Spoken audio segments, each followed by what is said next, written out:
പല യുവാക്കളും ചോദിക്കുന്നൊരു ചോദ്യമാണ്, ഈ ഭക്തി എന്ന് പറഞ്ഞാൽ ഒരു തരം ലഹരിയല്ലേ, മയക്കുമരുന്നല്ലേ?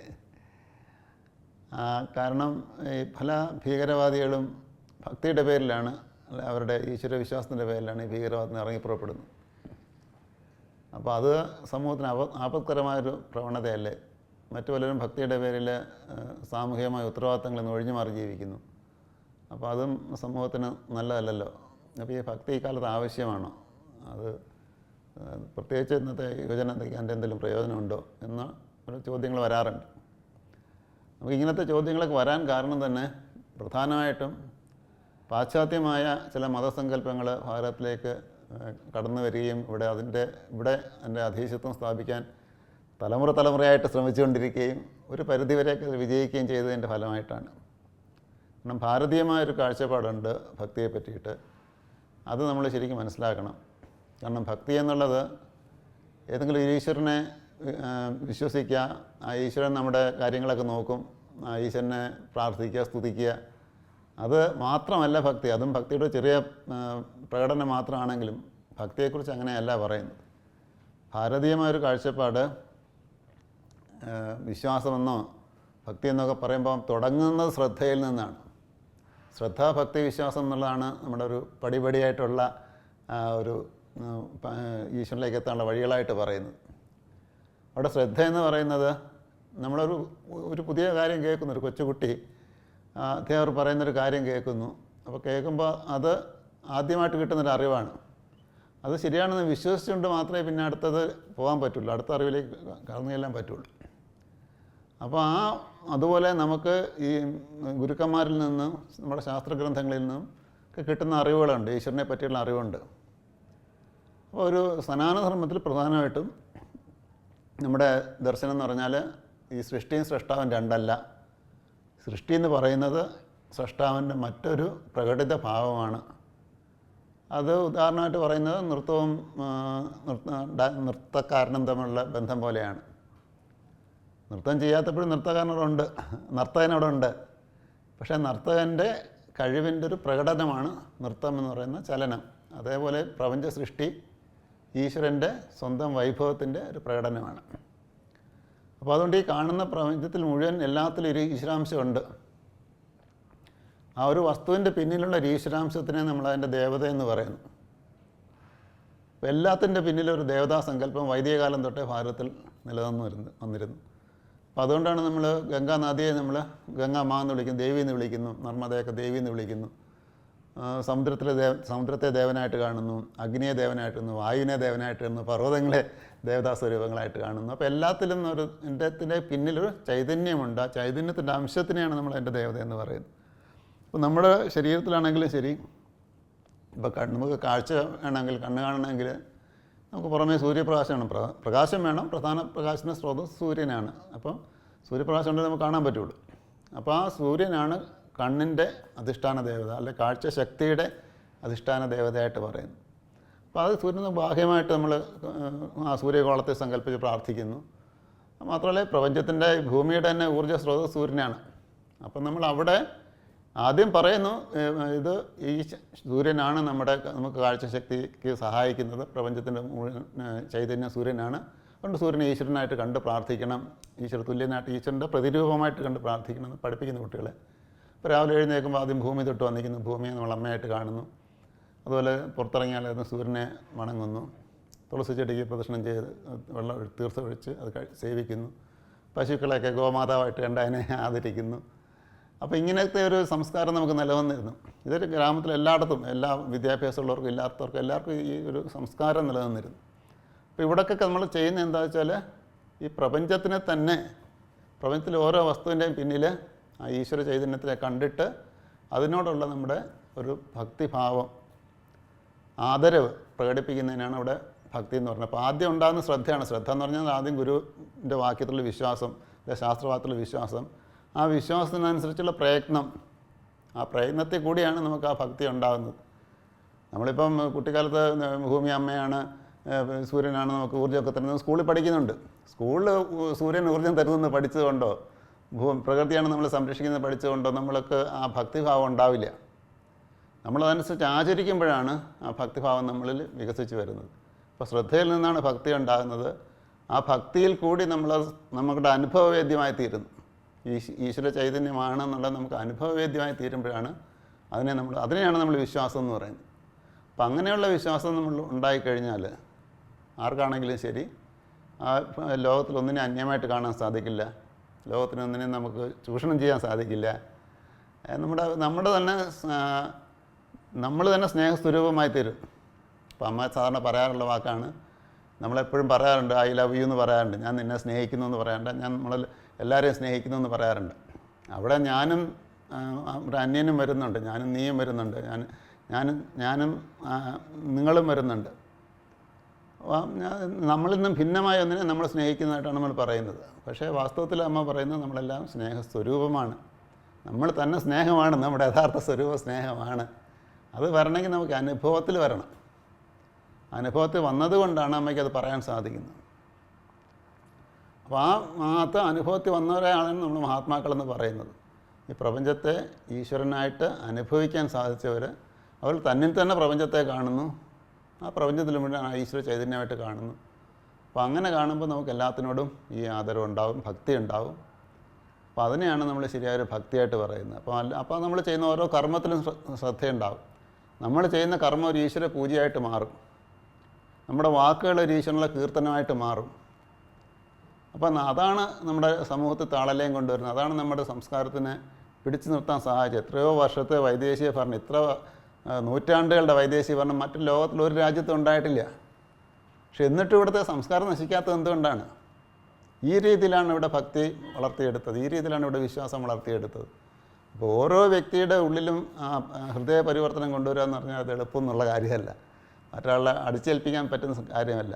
എത്രയോ പേരെ ഇതിൻ്റെ പേരിൽ മതപീഡനങ്ങൾ ഏറ്റവും അധികം ഏറ്റുവാങ്ങിയിട്ടുള്ളൊരു രാജ്യമാണ് ഭാരതം. ഏറ്റവും അധികം മതപീഡനം, എത്രയോ പേര് കൊല്ലപ്പെട്ടു അതിൻ്റെ പേരിൽ. എന്നിട്ടും ആ വിശ്വാസം നിലനിന്നു. കാരണം ഇങ്ങനെയാണ് ആ വിശ്വാസം വളർത്തിയെടുത്തത്. ആ തത്വബോധം ആദ്യം കൊടുത്തു, ആ തത്വബോധത്തിനനുസരിച്ച് പ്രവർത്തിച്ചു, ആചരിച്ചു. ആചരണത്തിൽ കൂടി ആ ഭക്തിഭാവം വളർന്നു. ആ ഭക്തിഭാവത്തിൽ കൂടി അവർക്ക് ആ ഈശ്വരനെ സ്വയം തന്നിൽ തന്നെ സാക്ഷാത്കരിക്കാൻ സാധിച്ചു. അപ്പോൾ അതൊരു പ്രത്യേക രൂപത്തേക്ക് നമ്മളിപ്പോൾ കൃഷ്ണനെ രാമനെയൊക്കെ മനുഷ്യരായിട്ട് ജീവിച്ച വ്യക്തികളാണ് അവരൊക്കെ. അപ്പോൾ അവരിലെ ഈശ്വര ചൈതന്യം പൂർണ്ണമായിട്ട് അവരിൽ കൂടെ പ്രകാശിച്ചതുകൊണ്ട് അവർ നമ്മളെ അവതാരങ്ങളെന്ന് പറയുന്നു. അപ്പം ഭഗവത്ഗീത പോലുള്ള ഗ്രന്ഥങ്ങൾ ഈശ്വരൻ തന്നെ സ്വയം വെളിപ്പെടുത്തിയ വാക്കുകളാണ്. അവിടെ ഒരു പ്രവാചനയോ മറ്റൊന്നും നമ്മൾ ഇടനിലക്കാരനായിട്ട് അവിടെ വെച്ചിട്ടൊന്നുമില്ല. അപ്പോൾ ആ വാക്കുകൾ നമുക്ക് എല്ലാ കാലത്തും എല്ലാ മനുഷ്യർക്കും ഒരേപോലെ പ്രയോജനപ്പെടുന്നതാണ്, ജീവിതത്തിൽ പ്രയോജനപ്പെടുന്നതാണ്, ജീവിതത്തിൽ മാർഗ്ഗദർശനം കിട്ടുന്നതാണ്. അതേത് കാലഘട്ടത്തിലും പ്രയോജനപ്പെടും. ഏത് വ്യക്തിക്കും, സ്ത്രീക്കും പുരുഷനും കുട്ടിക്കും വൃദ്ധനും പണ്ഡിതനും പാമരനും എല്ലാം ഗീതയിലെ ഉപദേശങ്ങളൊക്കെ ഉപയോഗപ്പെടും. അപ്പോൾ അത് വളരെ ലഘുവാണ്, ചെറിയൊരു ഗ്രന്ഥമാണ്. 700 ശ്ലോകങ്ങളേ ഉള്ളൂ. അത് ഏത് മതക്കാരെ പഠിച്ചാലും അവിടെ ഒരു കൃഷ്ണൻ എന്ന് പറയുന്നത് പരമാത്മ തത്വമാണ്, ഈശ്വരൻ്റെ ഒരു വാക്ക് മാത്രമാണ്, ഈശ്വരനെ സൂചിപ്പിക്കുന്ന പദം മാത്രമാണ് നമുക്ക് തിരിച്ചറിയാൻ സാധിച്ചു കഴിഞ്ഞാൽ അവിടെ കൃഷ്ണൻ എന്ന് പറഞ്ഞ വ്യക്തിയല്ല, ഒരു വ്യക്തിപൂജയല്ല അവിടെ പറയും. അതുകൊണ്ടാണ് ശൈവന്മാരും ശാക്തേയന്മാരും ബൗദ്ധന്മാരും എല്ലാം തന്നെ ഭഗവത്ഗീതയ്ക്ക് പണ്ഡിതന്മാരൊക്കെ ജ്ഞാനികളൊക്കെ അതിന് വ്യാഖ്യാനം എഴുതിയിട്ടുണ്ട്. അത് അവരെല്ലാം അംഗീകരിക്കുന്നുണ്ട്. ഭഗവത്ഗീത ഒരു വേദത്തിൻ്റെ ചുരുക്കമായിട്ട് ഭാരതീയർക്ക് എല്ലാവർക്കും പൊതുവായിട്ട് സ്വീകാര്യമായിട്ടുള്ള ഒരു ഗ്രന്ഥമായി മാറുന്നത് അവിടെ കൃഷ്ണൻ എന്നൊരു പദം ഉപയോഗിക്കുന്നുണ്ടെങ്കിലും വസുദേവൻ്റെ പുത്രനായ കൃഷ്ണൻ താൻ ഈശ്വരനാണെന്ന് പറയുമ്പോൾ ആ ഒരു വ്യക്തിയെയല്ല നമ്മളവിടെ ആരാധിക്കുന്നു, ആ വ്യക്തിയുടെ വാക്കുകൾക്കല്ല പ്രാധാന്യം കൊടുക്കുന്നത്. ആ പ്രപഞ്ച ചൈതന്യത്തിനെ തന്നിൽ തന്നെ സാക്ഷാത്കരിക്കാൻ സാധിച്ചു. ആ പ്രപഞ്ച ചൈതന്യം എങ്ങനെയാണോ ഈ പ്രപഞ്ചത്തെ സംരക്ഷിക്കുന്നത്, ആ തത്വങ്ങളാണ് ഭഗവാന്റെ വാക്കുകളിൽ കൂടി നമ്മൾ ഗീതയിൽ കൂടി നമുക്ക് കിട്ടുന്നത്. അപ്പോൾ ഈ രീതിയിലാണ് നമ്മുടെ വിശ്വാസത്തെ വളർത്തിയെടുക്കുന്നത്. അതുകൊണ്ടാണ് ഗീതയിൽ ഒരുപാട് മാർഗ്ഗങ്ങൾ പറയുന്നുണ്ട്. യോഗമാർഗ്ഗത്തെക്കുറിച്ച് പറയുന്നു, അപ്പോൾ അത് വളരെ ശ്രേഷ്ഠമായിട്ട് പറയുന്നു. കർമ്മയോഗത്തെക്കുറിച്ച് പറയുന്നു, അത് വളരെ ശ്രേഷ്ഠമായിട്ട് പറയുന്നു. ഭക്തിയോഗത്തെക്കുറിച്ച് പറയുന്നു, അത് വളരെ ശ്രേഷ്ഠമായിട്ട് പറയുന്നു. അപ്പോൾ ഇവിടെ ഏതാണ് ഏറ്റവും ശ്രേഷ്ഠം എന്നുള്ള സംശയങ്ങളൊക്കെ വരും. അതുകൊണ്ടാണ് പറഞ്ഞത്, കാരണം ഇത് ഏത് മാർഗ്ഗത്തിൽ പോയാലും നമ്മൾ ചെയ്യുന്ന എല്ലാ കർമ്മങ്ങളും, അത് രാജയോഗമായിക്കോട്ടെ, കർമ്മയോഗമായിക്കോട്ടെ, ഭക്തിയോഗമായിക്കോട്ടെ, എന്ത് കർമ്മങ്ങളാണെങ്കിലും അതെല്ലാം ഈശ്വര പൂജയായിട്ട് മാറുമ്പോൾ എല്ലാ വഴികളും ആ ഒരേ ലക്ഷ്യത്തിലേക്ക് തന്നെ ചെന്നു ചേരുന്നു. അപ്പോൾ ഒരാൾ ഏത് വഴി പിന്തുടരുന്നോ അയാളെ സംബന്ധിച്ച് താൻ പിന്തുടരുന്ന വഴി ശ്രേഷ്ഠമാണെന്ന ബോധം ഉണ്ടാവണം. എങ്കിൽ മാത്രമേ അതിൽ മുന്നോട്ട് പോകാനുള്ളൊരു പ്രചോദനം ആദ്യകാലത്ത് ലഭിക്കുകയുള്ളൂ. അവസാനത്തെ എല്ലാവരും അവിടെ തന്നെ എത്തിച്ചേരുന്നത്. പക്ഷേ തുടക്കത്തിൽ നമുക്ക് താൻ പോകുന്ന വഴിയാണ് ഏറ്റവും എളുപ്പ വഴി, അല്ല ഏറ്റവും രാജകീയ വിധി എന്നുള്ളൊരു ബോധം ഉണ്ടെങ്കിൽ നമുക്ക് ആ മാർഗത്തിൽ പ്രയത്നിക്കാൻ കൂടുതൽ താല്പര്യം ഉണ്ടാകും. അപ്പോൾ അതുകൊണ്ടാണ് പല പല മാർഗ്ഗങ്ങളും ആചാര്യന്മാർ ഉപദേശിച്ചത്. അത് നമ്മുടെ സംസ്കാരത്തിനനുസരിച്ച്, ഓരോ വ്യക്തിയുടെയും സംസ്കാരത്തിനനുസരിച്ച്, വിദ്യാഭ്യാസത്തിനനുസരിച്ച്, അറിവിനനുസരിച്ച്, കഴിവിനനുസരിച്ചൊക്കെ പല പല മാർഗ്ഗങ്ങൾ പല തലത്തിലുള്ള ആൾക്കാർക്ക് വേണ്ടി ഉപദേശിക്കപ്പെട്ടിട്ടുണ്ട്. പക്ഷെ എല്ലാത്തിൻ്റെയും ലക്ഷ്യം ഒന്ന് തന്നെയാണ്. അപ്പോൾ പറയുന്നത് ഇപ്പം മഴവെള്ളം ഭൂമിയിൽ പല ഭാഗത്ത് വീഴുന്നു, പല അരുവികളായിട്ട് ഒഴുകുന്നു, തോടുകളിലൊക്കെ ഒഴുകുന്നു, അവസാനം എല്ലാം എത്തിച്ചേരുന്ന സമുദ്രത്തിലാണ്.